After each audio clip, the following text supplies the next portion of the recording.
الحمد لعلي الذات عظيم الصفات سميع الصفات كبير الشان جليل القدر رفيع الذكر مطاع الأمر جليل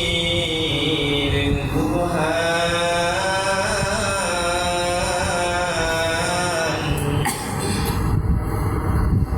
فخير الاسم عزيز العلم وسيع العلم كثير الغفران جميل الثناء جزيل العطاء يجيب الدعاء عليم الإحسان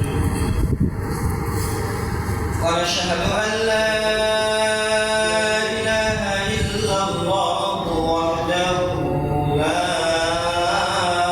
شريك له لا ضد له ولا ند له ولا مثل له ولا مثال له ونشهد أن سيدنا وسندنا وحبيبنا وطبيبنا وطبيب قلوبنا وأولانا ومولانا محمدا عبده ورسوله الذي أرسله الله تبارك وتعالى في كلامه المجيد وفي الفرقان الحميد أما بعد فأعوذ بالله من الشيطان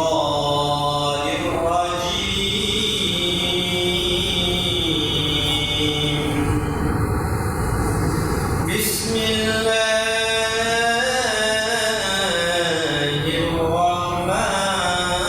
الرحمن الرحيم ولتكن منكم أمة يدعون إلى الخير ويأمرون بالمعروف وينهون عن المنكر وأولئك هم المفلحون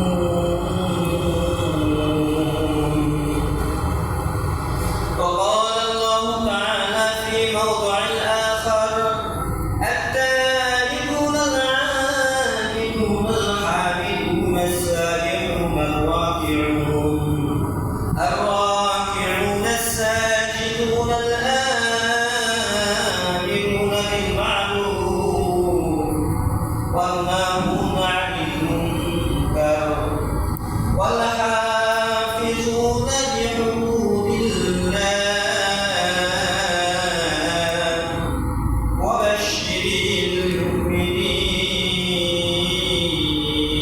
المؤمنين وقال رسول الله صلى الله عليه وسلم بلغوا عني ولو آية أو كما قال عليه الصلاة والسلام صدق الله مولانا العظيم وصدق رسوله النبي الكريم ونحن على ذلك لمن الشاهدين والشاكرين والذاكرين والحمد لله رب العالمين سبحان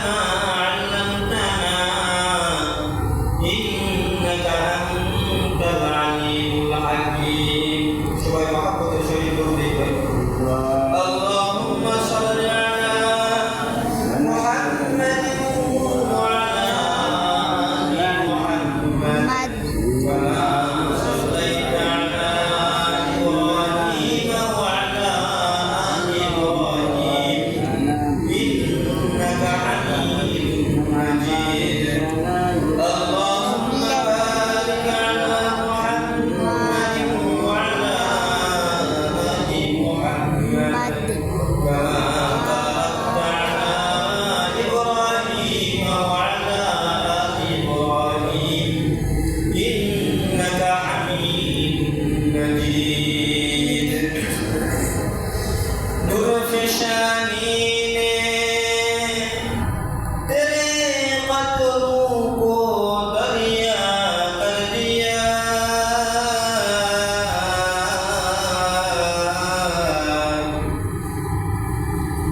दुर्फशानी ने तेरे कदमों को दरिया कर दिया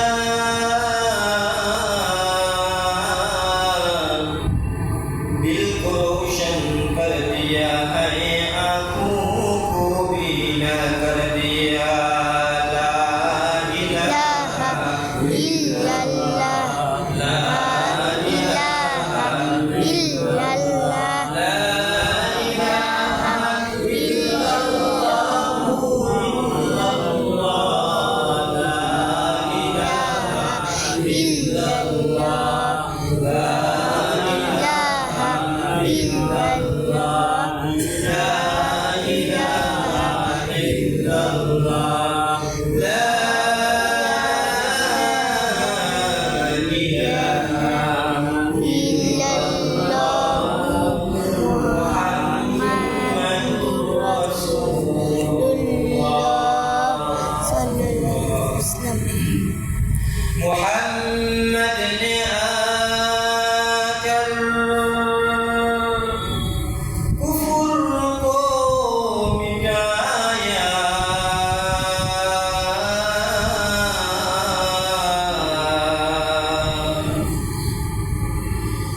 मोहम्मद ने आकर कुफर को मिटाया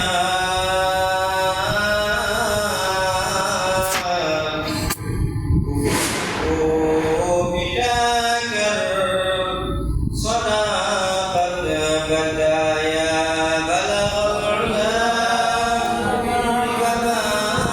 बिकमालिही कशफल उला बिजमालिही हसनत जमीउ खिसालिही सल्लु अलैहि व आलिहि আলহামদুলিল্লাহ সমস্ত তারিফ এবং প্রশংসা ওই মহান রব্বুল আলামিনের জন্য যেই মহান রব্বুল আলামিন আমাদেরকে দুনিয়ার সমস্ত অশ্লীল কাজ থেকে খারেজ করে দুনিয়াবি কাজ থেকে খারেজ করে লক্ষ কোটি মানুষের মধ্যে বাছাই করে ছাঁটাই করে আল্লাহ পাক রব্বুল আলামিনের প্রতি মহব্বত করে দুনিয়ার মধ্যে সবচেয়ে শ্রেষ্ঠ ঘর আল্লাহ পাক রব্বুল আলামিনের ঘরে দুনিয়ার মধ্যে সবচেয়ে উত্তম জায়গা আল্লাহ পাক রব্বুল আলামিনের ঘরে আশার বসার এবং আমার মতো গুনাহগারের প্রত্যেকে কিছু কথা শোনার তৌফিক দান করলেন সেই মহান রব্বুল আলামিনের দরবারে সবাই মন খুলে কান খুলে এক আওয়াজে সকলেই বলে আলহামদুলিল্লাহ আলহামদুলিল্লাহ লক্ষ কোটি গুণ দরুদ ও সালাম ওই মহামানবের প্রতি যেনাকে সৃষ্টি না করলে আপনাকে আমাকে সৃষ্টি করা হইতো না যার ওসিলা ছাড়া আপনি আমি কেউ কবর জগৎ পাড়ি দিতে পারবো না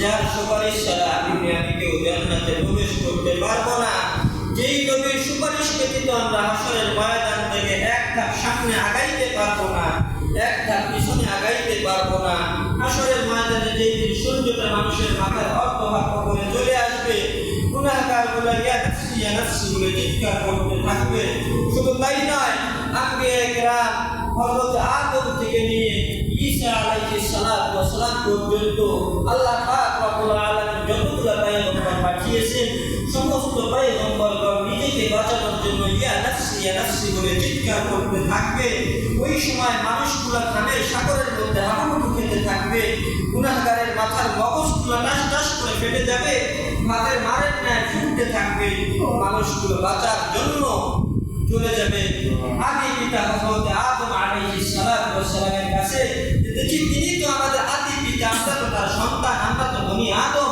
দেখি তিনি আমাদের পিতা তিনি আমাদেরকে বাঁচাইতে পারেন কিনা বড় একটা আশা নিয়ে আদম আলাইহিস সালাতু ওয়াস সালামের কাছে চলে যাবে যা দেখবেন তিনি সিজদায় পড়ে ইয়া নাফসি বলে কান্না করতেছেন মালিক আপনি আমাকে বাঁচান মালিক আপনি আমাকে বাঁচান মানুষ নৈরাশ হয়ে ফিরে যাবে ইব্রাহিম খলিলুল্লাহ আলাইহিস সালাতু ওয়াস সালামের কাছে চিন্তা করবেন তিনি তো আল্লাহর খলিল তিনি তো আল্লাহর বন্ধু দেখি তিনি আমাদেরকে বাঁচাইতে পারেন কিনা। যাওয়ার পরে দেখবেন তিনিও নিজেকে বাঁচানোর জন্য ইয়া নাফসি বলে চিৎকার করতেছেন। মানুষগুলো সেখান থেকেও নৈরাশ্যে ফিরে এসে চিন্তা করবেন, আল্লাহ পাক রব্বুল আলামিন তো শেষ জামানায় একজন পয়গম্বরকে পাঠিয়েছিলেন, যিনি জন্মের আগেও ছিলেন মানুষের জন্য রহমত স্বরূপ, যিনি জন্মের পরেও মানুষের জন্য রহমত স্বরূপ, যিনি দয়ার নবী, যিনি মায়ার নবী।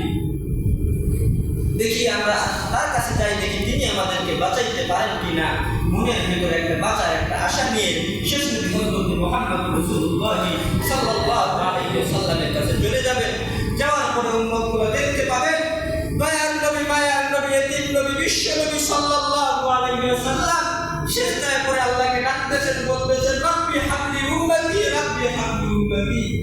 আল্লাহ আপনি আমার উম্মতকে বাঁচান, আপনি আমার উম্মতকে বাঁচান। আমি আমার একটা উম্মতকে রেখে আমি জান্নাতে যাইতে পারবো না।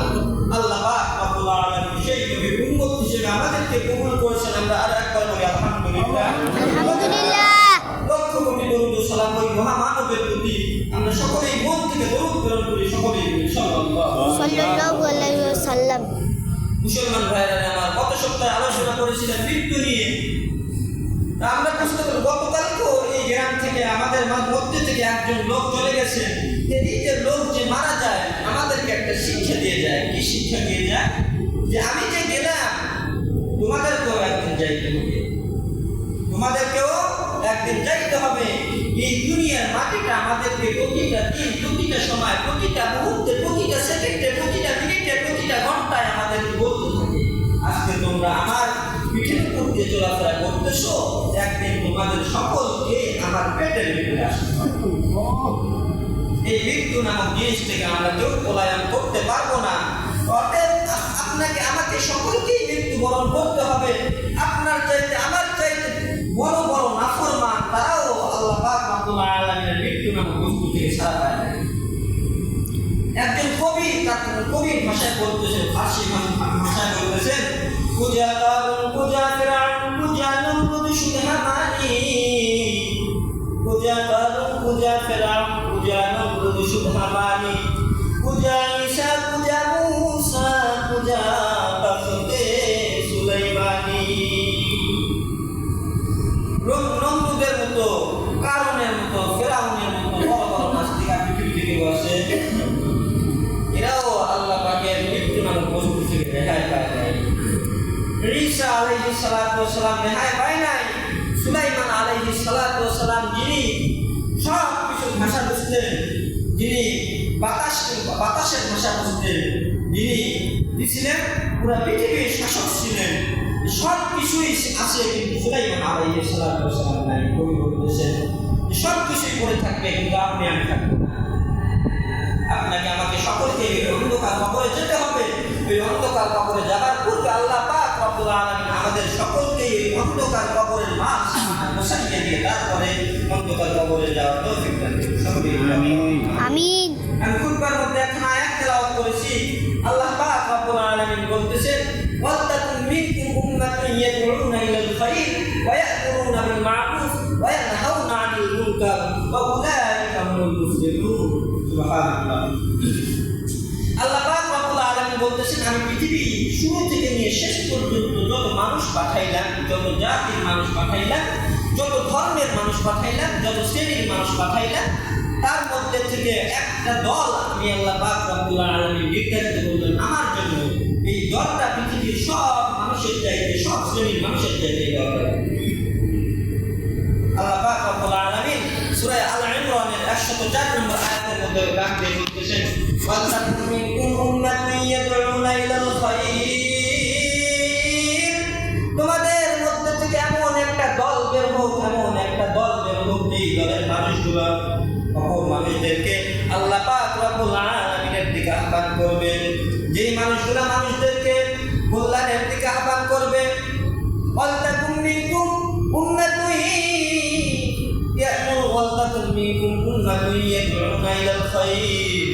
তোমাদের মধ্যে থেকে একদল মানুষ বের হোক যারা মানুষদেরকে কল্যাণের পথে আহ্বান করবে, ওয়ায়ামুরুনা বিল মারুফ, এবং মানুষদেরকে সৎ কাজের দিকে আদেশ করবে, ওয়ায়ানহাউনা আনিল মুনকার, এবং মানুষদেরকে অসৎ কাজ থেকে নিষেধ করবে। যদি কোনো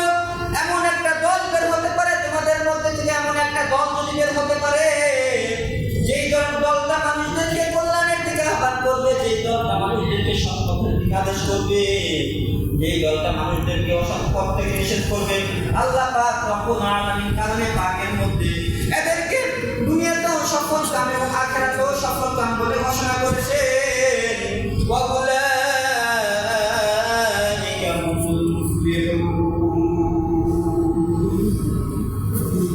আল্লাহ পাক রব্বুল আলামিন বললেন যে যেই ব্যক্তি তোমাদের মধ্যে থেকে এমন একটা দল বের হবে যারা মানুষদেরকে কল্যাণের পথে ডাকবে। যেমন কিভাবে কল্যাণের পথে ডাকতে পারে মানুষদেরকে? যেমন আমি একটা ভালো কাজ করতেছি, একটা মানুষের সাথে দেখা হয়ে গেল, তাকেও কল্যাণের দাওয়াত পৌঁছায়। তারপরে আল্লাহ পাক রব্বুল আলামিন বলতেছেন ওয়ায়ামুরুনা বিল মারুফ, মানুষদেরকে সৎ পথে আদেশ করা, মানুষদেরকে সৎ পথে আদেশ করা। ওয়ায়ামুরুনা বিল মারুফ, যেটা সৎ পথের দিকে আদেশ করা। ওয়ায়ানহাউনা আনিল মুনকার, এবং অসৎ পথ থেকে মানুষদেরকে নিষেধ করা। যদি এমন একটা দল আপনাদের মধ্যে থেকে বের হয়, তাহলে আল্লাহ পাক রব্বুল আলামিন তাকে দুনিয়াতেও সফল কাম, পরকালেও সফল কাম বলবে। সুবহানাল্লাহ। 2 নম্বরে আল্লাহ পাক রব্বুল আলামিন বলতেছেন যারা মানুষদেরকে সৎ পথের দিকে আদেশ করে, কল্যাণের দিকে আহ্বান করে, গাফেল মানুষদেরকে আল্লাহর কথা স্মরণ করাইয়া দেয়, আল্লাহ পাক রব্বুল আলামিন কালামে পাকের মধ্যে পৃথিবীর মধ্যে সবচেয়ে শ্রেষ্ঠ মানুষ বলে এদেরকে ঘোষণা করেছেন। যেমন সূরা সাজদা 33 নম্বর আয়াতের মধ্যে আল্লাহ পাক রব্বুল আলামিন ডাক দিয়ে বলতেছেন ওয়ামান আহসানু কাওলান মিম্মান দাআ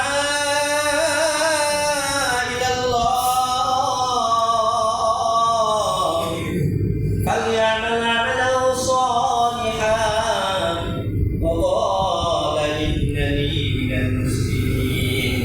আল্লাহ পাক রব্বুল আলামিন ডাক দিয়ে বলতেছেন ওয়ামান আহসানু কাওলান মিম্মান দাআ ইলাল্লাহ, যে ব্যক্তি মানুষকে তার মুখের কথার মাধ্যমে মানুষদেরকে আল্লাহ পাক রব্বুল আলামিনের দিকে ডাকে, মানুষদেরকে আল্লাহ পাক রব্বুল আলামিনের কথা স্মরণ করায় দেয়। ওয়ামান আহসানু কাওলান মিম্মান দাআ ইলাল্লাহ, যে ব্যক্তি মানুষদেরকে আল্লাহ পাক রব্বুল আলামিনের কথা স্মরণ করাইয়া দেয়, ফালিয়ামাল আমালান সালিহান, কতক্ষণ নেক আমল করে। আল্লাহ পাক রব্বুল আলামিন বলতেছেন এই মানুষকে আমি পৃথিবীর মধ্যে সবচেয়ে শ্রেষ্ঠ মানুষ বলে ঘোষণা করলাম। তারপরে আল্লাহ পাক বলতেছেন ওয়াকালা ইন্নানি মিনাল মুসলিমিন, এবং নিজেকে মুসলমান বলে দাবি করে। নিজেকে মুসলমান বলে দাবি করতে গেলে আল্লাহ পাক রব্বুল আলামিনের ভাষায় আমি যদি মুসলমান বলে পরিচয় দিতে চাই মানুষের সামনে, যে আমি মুসলমান এটা বলে যদি মানুষের সামনে পরিচয় দিতে চাই, তাহলে আল্লাহ পাক রব্বুল আলামিন কালামে পাকের মধ্যে বলতেছেন নিজেকে মুসলমান বলে পরিচয় দেওয়ার আগে অবশ্যই আপনাকে 2টা কাজ করতে হবে। 2টা কাজ যদি আপনি করতে পারেন তাহলে আপনি নিজেকে মুসলমান বলে দাবি করতে পারবেন। 2টা কাজ যদি আপনি না করতে পারেন তাহলে আপনি নিজেকে কখনো মুসলমান বলে দাবি করতে পারবেন না। 1 নম্বরে কি ওয়ামান আহসানু কাওলান মিম্মান দাআ ইলাল্লাহ, 1 নম্বর কাজ হবে আপনার আমার কাজ হবে যে মানুষদেরকে যারা আল্লাহ পাক রব্বুল আলামিনের থেকে গাফেল হয়ে গেছে, যারা আল্লাহ পাক রব্বুল আলামিনের রাস্তা থেকে সরে গেছে, যারা দ্বীনের লাইনে নাই, বেদিনে চলে গেছে, যারা ইসলামের পথে নাই, ইসলাম ছাড়া হয়ে গেছে, ইসলাম হীন হয়ে গেছে, এদেরকে দাওয়াত দেওয়া, মুখের মাধ্যমে, কথার মাধ্যমে এদেরকে দাওয়াত দেওয়া। আল্লাহ পাক বলতেছেন যে মুসলমান দাবি করতে গেলে 2টা কাজ করতে হবে। 1 নম্বরে মানুষদেরকে আমি আল্লাহ পাক রব্বুল আলামিনের দিকে আহ্বান করতে হবে। 2 নম্বরে ফালিয়ামাল আমালান সালিহা, মুসলমানদেরকে কি করতে হবে? মানুষদেরকে নিজে আল্লাহ পাক রব্বুল আলামিনের দিকে আহ্বান করার পরে ফালিয়ামাল আমালান সালিহা, নেক আমল করতে হবে। কি করতে হবে? নেক আমল করতে হবে। 1 নম্বরে আপনাকে কি করতে হবে? মানুষদেরকে আল্লাহর দিকে আহ্বান করতে হবে। 2 নম্বরে নেক আমল করতে হবে। এই 2টা যদি আপনি করতে পারেন তখনই আপনি নিজেকে মুসলমান বলে দাবি করতে পারবেন। আল্লাহ পাক রব্বুল আলামিন বলতেছেন ওয়াকালা ইন্নানি মিনাল মুসলিমিন, আপনি তখনই নিজেকে মুসলমান বলে দাবি করতে পারবেন। আপনার ভিতরে নামাজ নাই, রোজা নাই, হজ নাই, যাকাত নাই, কিচ্ছু নাই, আপনাকে যদি বলা হয় আপনি কোন ধর্মের লোক, আপনি নিজেকে মুসলমান বলে দাবি করেন যে আমি মুসলমান। হ্যাঁ, আপনি মুসলমান হইতে পারেন, কিন্তু আল্লাহ পাক আপনাকে মুসলমান বলেন নাই। আপনি পিতৃ সমতুল্য মুসলমান হইতে পারেন, আপনি পৈতৃক সূত্রে আপনি মুসলমান হইতে পারেন, যে আপনাকে প্রশ্ন করা হচ্ছে আপনি কোন ধর্মের লোক, আপনি বলতেছেন আমি মুসলমান। কেমনে আপনি মুসলমান? আপনি তো নামাজও করেন না, আপনি হজও করেন না, আপনি যাকাতও দেন না, আপনি সব কোনো কাজ করেন না, অসৎ কাজ থেকে মানুষকে বিরত রাখেন না, আপনি কিভাবে মুসলমান? তখন আপনি দলিল দেন যে আমার দাদা ছিল মুসলমান, আমার বাবা ছিল মুসলমান, আমিও মুসলমান। যে আপনি পৈতৃক সূত্রে মুসলমান হইলেও আল্লাহ তাআলার কাছে আপনি মুসলমান। আল্লাহ তাআলার কাছে মুসলমান হইতে গেলে আপনাকে মানুষদেরকে আল্লাহর পথে ডাকতে হবে, 2 নম্বরে আপনাকে নেক কাজ করতে হবে। আর এই নেক কাজের মধ্যে সবচেয়ে উত্তম কাজ কি? আল্লাহ পাক রব্বুল আলামিন কালামে পাকের মধ্যে ডাক দিয়ে বলতেছেন। তার আগে একটা হাদিস শুনি, রাসূল কারীম সাল্লাল্লাহু আলাইহি ওয়াসাল্লাম হাদিসের মধ্যে বলেন, আবু হুরায়রা থেকে বর্ণিত, আবু হুরায়রা রাদিয়াল্লাহু তাআলা আনহু বলেন যে আল্লাহর পয়গম্বর আল্লাহ পাক রব্বুল আলামিন আমাদেরকে দুনিয়াতে পাঠাইলেন ইবাদত বন্দেগী এবং দাসত্ব করার জন্য। কিন্তু আমরা যে আল্লাহকে ইবাদত করব, আল্লাহ পাক আমাদের উপর যতগুলো হুকুম করেছেন, আদেশ করেছেন, যতগুলো ইবাদত করার কথা বলছেন, এর মধ্যে থেকে কোন আমল আল্লাহর কাছে সবচেয়ে বেশি পছন্দনীয়? আল্লাহ রাসূল সাল্লাল্লাহু আলাইহি ওয়াসাল্লাম বললেন, as-salatu min waqtiha, সময় মতো নামাজ আদায় করা। এই সময় মতো নামাজ আদায় করা, এই কাজটা সময় মতো নামাজ আদায় করা আল্লাহ পাক রব্বুল আলামিনের কাছে সবচেয়ে বেশি পছন্দনীয়। আল্লাহ পাক রব্বুল আলামিন উম্মতে মুহাম্মাদের উপরে যা কিছু ফরজ করেছেন, যা কিছু হুকুম করেছেন, তার মধ্যে সবচেয়ে প্রথম হুকুম হইতেছে নামাজ আদায় করা। সবচেয়ে প্রথম হুকুম হইতেছে নামাজ আদায় করো। আর কিয়ামতের দিন সর্বপ্রথম আপনার নামাজের হিসাব হবে। মুসলিম শরীফের হাদিসের মধ্যে আসছে, আউয়ালু মা ইউহাসাবু বিহিল আবদু ইয়াওমাল কিয়ামাতি সালাত।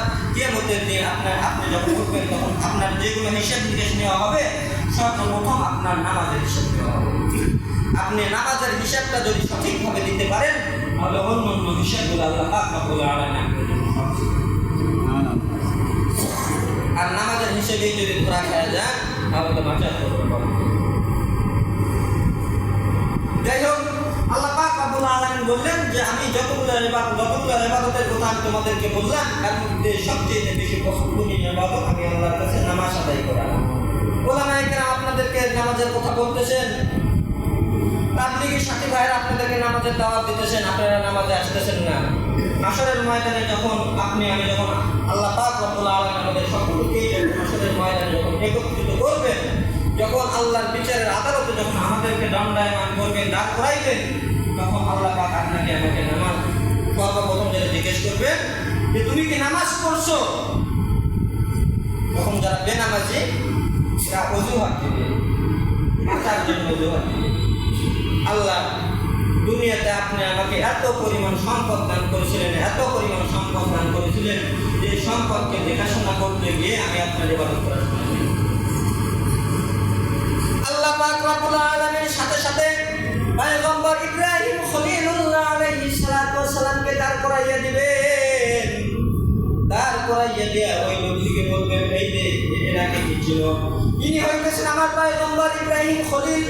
আমি আল্লাহ পাক রব্বুল আলামিন পৃথিবী শুরু থেকে নিয়ে শেষ পর্যন্ত যত মানুষ পাঠাইলাম, যত পয়গম্বর পাঠাইলাম, তার মধ্যে সবচেয়ে বেশি ধন সম্পদ দান করলাম আমার পয়গম্বর ইব্রাহিম খলিলকে।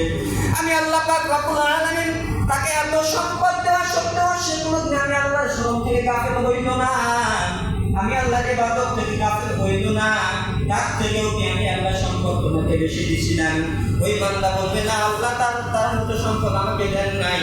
আল্লাহ পাক রব্বুল আলামিন বলতেন, আজ কোনো বদল চলবে না, তোমার জন্য অপেক্ষা করতেছে জাহান্নাম। আরেকজনকে আল্লাহ পাক রব্বুল আলামিন ডাক দিয়ে বলবে, তুমি কেন নামাজ পড়ো নাই?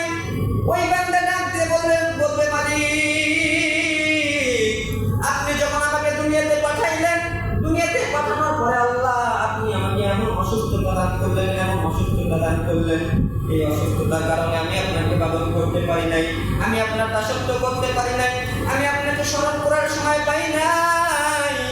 আল্লাহ পাক রব্বুল আলামিন তার কথা শুনে সঙ্গে সঙ্গে পয়গম্বর আইয়ুব আলাইহিস সালাতু ওয়াস সালামকে আল্লাহ দাঁড় করাইয়ে দিবেন। আল্লাহ পাক রব্বুল আলামিন ওই ব্যক্তিকে ডাক দিয়ে বলবেন, আমি পৃথিবীতে যত পয়গম্বর পাঠাইলাম, যত মানুষ পাঠাইলাম, তার মধ্যে ইনি একজন পয়গম্বর, যার নাম আইয়ুব আলাইহিস সালাতু ওয়াস সালাম। আমি আমার পয়গম্বরকে এত পরিমাণ অসুস্থতা দান করেছিলাম, আমি আল্লাহ পাক রব্বুল আলামিন তার মাথা থেকে নিয়ে পা দিলেন। এই পোকাগুলো যখন তার শরীর থেকে যখন পড়ে যাইতো, সে পোকাগুলোকে উঠাইয়া তার নির্ধারিত স্থানে রেখে দিয়ে বলতো, আল্লাহ পাক রব্বুল আলামিন তার রিজিকটা দিয়েছেন আমার শরীরে, তুই আমার শরীরে থাকবি করে কেন যাস? আল্লাহ পাক রব্বুল আলামিন ডাক দিয়ে বলবেন, আমি আমার পয়গম্বরকে এত বড় একটা রোগ দেওয়া সত্ত্বেও, এত বড় একটা অসুস্থতা দেওয়া সত্ত্বেও সে কোনোদিন আমি আল্লাহ স্মরণ থেকে গাফিল হইল না। আমি আল্লাহ পাক রব্বুল আলামিনের ইবাদত থেকে গাফিল হইল না।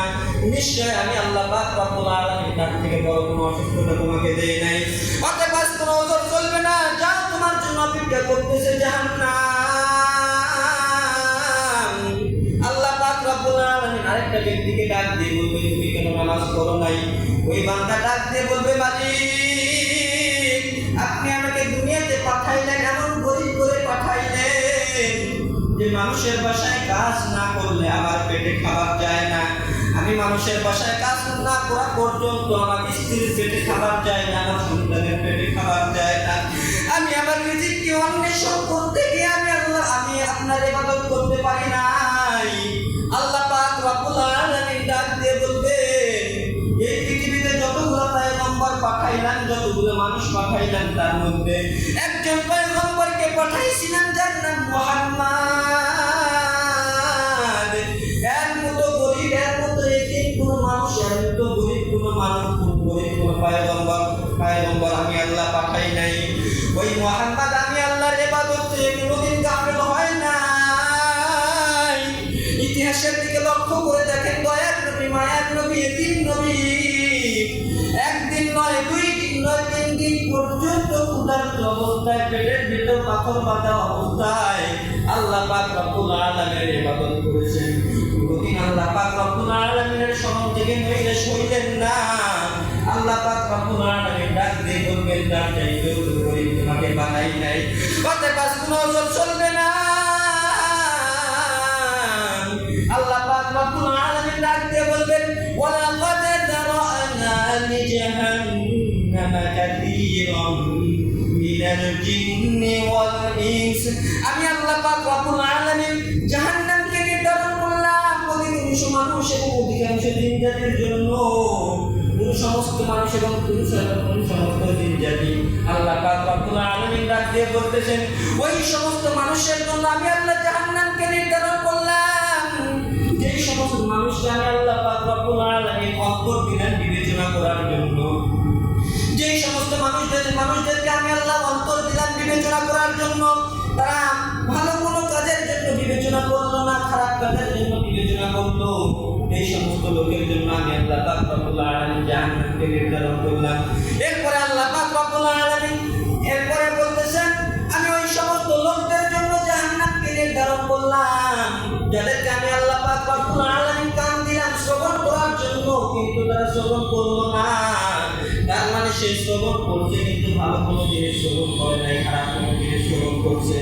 আল্লাহ পাকের কালামের কথা কখনো শ্রবণ করে নাই, দুনিয়ার গান বাজনা ইত্যাদি খারাপ কাজের কথা শ্রবণ করছে। ওই সমস্ত লোকদের জন্য আমি আল্লাহ পাক রব্বুল আলামিন জাহান্নামকে নির্ধারণ করলাম।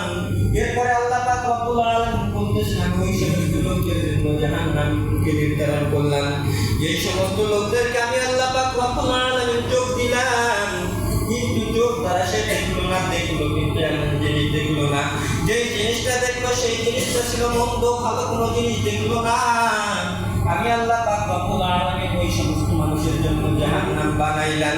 শুধু তাই নয়, আল্লাহ পাক রব্বুল আলামিন ডাক দিয়ে বলতেছেন, যেই সমস্ত মানুষকে আমি অন্তর দেওয়া সত্ত্বেও বিবেচনা করলো না, কান দেওয়া সত্ত্বেও ভালো কোনো জিনিস শ্রবণ করলো না, চোখ দেওয়া সত্ত্বেও ভালো কোনো জিনিস দেখলো না, আল্লাহ পাক রব্বুল আলামিন বলতেছেন, উলাইকা কাল আনআম, এরা হইতেছে চতুষ্পদ জন্তুর ন্যায়। পরের অংশে আল্লাহ পাক রব্বুল আলামিন বলতেছেন, বাল হুম আদল, এদের চাইতেও নিকৃষ্ট। আল্লাহ পাক বললেন যে আমি আল্লাহ পাক মানুষদেরকে দুনিয়াতে পাঠাইলাম চোখ দিয়ে, দিল দিয়ে, কান দিয়ে পাঠাইলাম। আমি আল্লাহ দিল দিলাম তাকে বিবেচনা করার জন্য, বিশ্লেষণ করার জন্য। কেমন বিবেচনা? যে আপনি আমি যে খাবারটা খাইতেছি, যে খাবারটা আপনার আমার সামনে আসলো, আপনি আমি বিবেচনা করে দেখলেন না হালাল না হারাম। আল্লাহ পাক কান দিলেন ভালো জিনিস শ্রবণ করার জন্য, ভালো জিনিস না শুনে খারাপ জিনিস শ্রবণ করলাম, চোখ দিলেন ভালো জিনিস দেখার জন্য, ভালো জিনিস না দেখে খারাপ জিনিস দেখলেন। আল্লাহ পাক এদেরকে চতুষ্ক পানির সাথে কি করছেন ঘোষণা করেছেন, উলাইকা কাল আনআম, এরা হইতেছে চতুষ্ক পানির ন্যায়। শুধু তাই নয়, বাল হুম আদল, এই চতুষ্ক জন্তু যাইতে পারে না। আর এদের জন্যই আমি আল্লাহ পাক রব্বুল আলামিন জাহান্নামে গেছি। কথা বলতে বলতে সময় শেষের দিকে আয়াত করছে, আয়াতের তাফসীর করার সময় পাইলাম না। আল্লাহ পাক রব্বুল আলামিন যে কথাগুলো আমি গুনাহগারের মুখ থেকে বের করলেন, ভুল ত্রুটি ক্ষমা করে দিয়ে আমাদের সকলকে আমল করার তৌফিক দান করুন। সকলেই বলি আল্লাহুম্মা আমিন। ওয়া আখিরু দাওয়ানা আলহামদুলিল্লাহি রাব্বিল আলামিন। যারা সুন্নাত পড়েন নাই তারা সুন্নাত পড়েন।